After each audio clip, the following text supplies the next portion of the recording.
Sony has finally unveiled what is probably the most radical console design in the history of PlayStation. There is a lot to unpack from this hour-long presentation with some expected and unexpected game reveals. Here are my thoughts.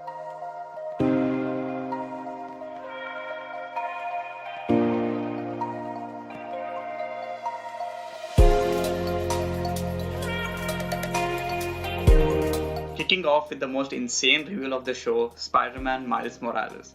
I mean, I did see it coming, but not like this. And not so soon.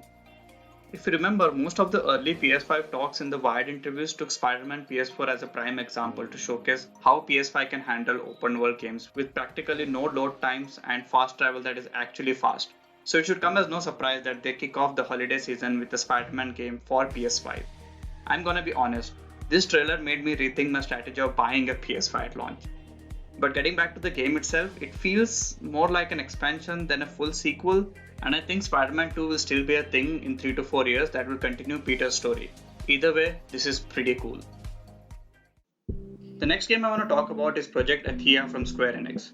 This game looks stunning and there is not much we know about it, not even a title, but you can see that this game is using all the raw power the PS5 has to offer.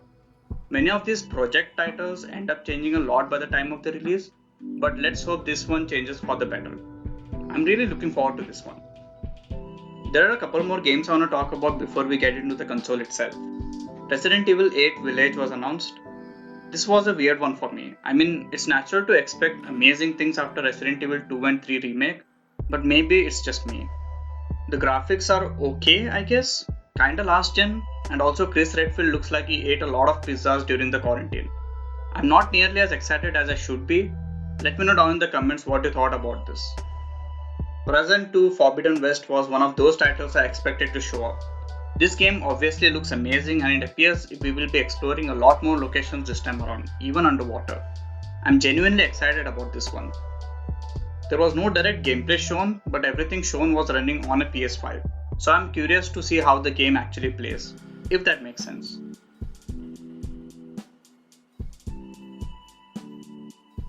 The main highlight of the show was probably not what you expected, but was definitely the only title that was shown taking full advantage of the PS5 hardware, and that is Ratchet Clank Rift Apart.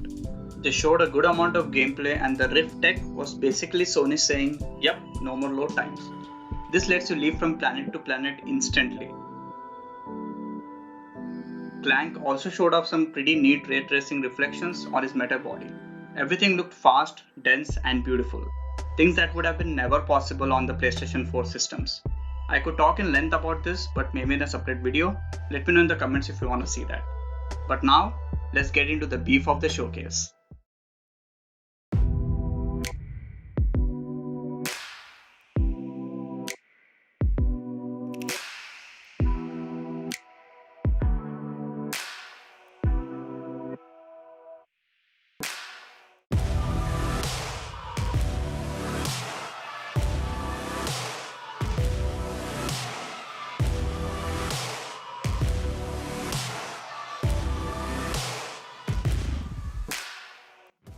The day has arrived when we finally see the PS5 console design.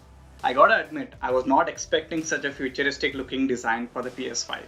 It definitely looks unique and as expected, the two-tone color from the controller carries along to the system itself. Sony right off the bat unveiled two variations, the second one being a digital only PS5 which honestly looks like the intended design since it looks a lot cleaner than its counterpart. Where is Sony going with this? I don't know. Is Sony gonna eliminate the disk drive completely in the future iterations? Hard to tell.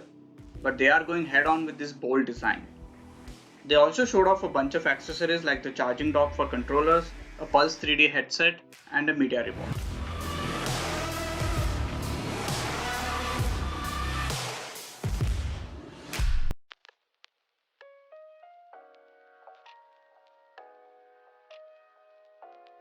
My thoughts on this are a bit of a mixed bag. I like the overall design, I mean I'd be very happy to own a system like this, but it's gonna be a nightmare to keep the dust off this thing. The tiny edges are gonna be a pain in the ass for sure. The internet was pretty quick on generating some memes on the design and some of them are pretty hilarious. I also overheard someone say it looks like a very expensive router and I kinda agree on that. Overall, color me impressed, but I'm gonna stick with my PS4 Pro for a while. Maybe I'll get a PS5 a couple of years post-launch. I still feel PS4 is worth getting if you have missed out on the exclusives and upcoming titles. I made a whole video about it, so you can go check that out, link is in the description. But that is all for today's video. I hope you guys enjoyed it. Let me know down in the comments what are your thoughts on the PS5 hardware design and which is your favorite game from the show. I will see you guys next time.